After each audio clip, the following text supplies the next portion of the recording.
So when you started doing the research for publishers or for Right. printers, for print-on-demand publishers, right. you ran into a number of these folks who's just they seemed like they were crooked, or at Right, least they were right. misleading. Right.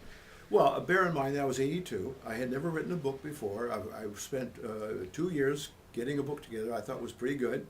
Then I didn't know what to do with it, as far as getting it edited, published, proofread, anything. So I started looking up online, and there are. I found out there's about 600 how-to books online. I bought maybe 10 of them. Got them in a library. I really didn't get any. I may have gotten one or two valuable ideas, but most of them were pretty much worthless.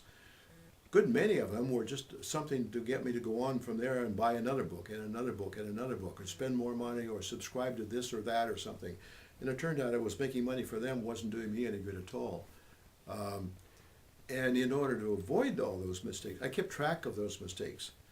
Unfortunately, I kept track of the money and the books. I've thrown away most of the books that I bought. They were totally worthless. And I figured there's got to be a better way.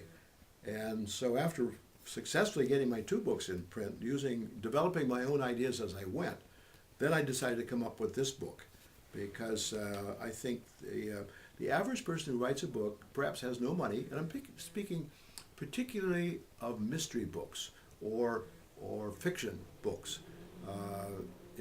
That's my specialty. But nonfiction books will also work with this process. Most of the ideas will apply to nonfiction too, but some of the ideas I have in here are like, for example, I met somebody the other day. She said, I'm afraid of writing. She said, it scares me. And I said, well, what is it that scares you? She said, well, it's like standing up in public and talking to people. I said, you ever read a book to a child? She said, yeah. And I said, how do you feel about that? She said, oh, pretty comfortable. I said, that's your key. Don't write a book for adults. Talk to children. Pretend like you're talking to children. Try to make the thing comfortable in your mind so you're comfortable with what you're doing. Right.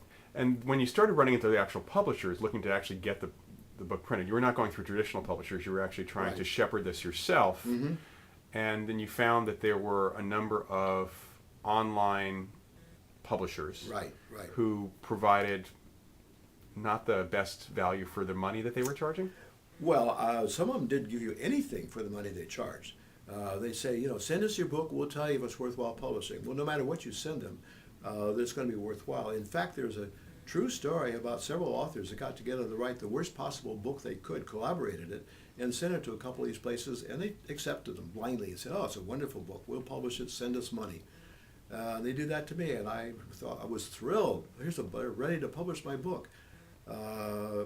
Fortunately, I started doing additional research, which you can do, because as you look on them, you look on the site, you can go a little further down the site and you'll find criticisms or comments. And you'll find that a whole lot of these places are either have been or are currently under indictment by their state's attorney general. They've been put out of business any number of times. They pop up under another name in another state. It's really interesting record. In fact, there's one site that lists the companies that are terrible. They physically list them. You can look that up, and that company's been sued any number of times, but they've never lost a suit yet. So it's something to avoid. That's great. And the site is actually listed in your book? Yes.